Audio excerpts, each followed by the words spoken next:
দীর্ঘ প্রতীক্ষার পর অবশেষে খুলনার আকাশ মেঘাচ্ছন্ন এবং প্রকৃতির বুকে কিছুক্ষণের মধ্যেই আমরা দেখছি যে ঝিরিঝিরি করে বৃষ্টি নেমে আসছে। আকাশে মেঘের ঘনঘটা, গাছের পাতারাও ঝিরিঝিরি করে বাতাস বয়ে যাচ্ছে গাছের পাতায়। প্রকৃতির এক অপরূপ শোভা দেখতে পাচ্ছি। বাতাস হচ্ছে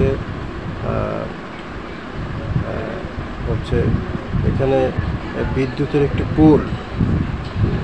এবার আকাশে মেঘ, সেই মেঘে মেঘে ঘর্ষণের ফলে যে বৃষ্টি আসে, খানিকটা মেঘাচ্ছন্ন পরিবেশ, আঁধারে ঢেকে গেছে।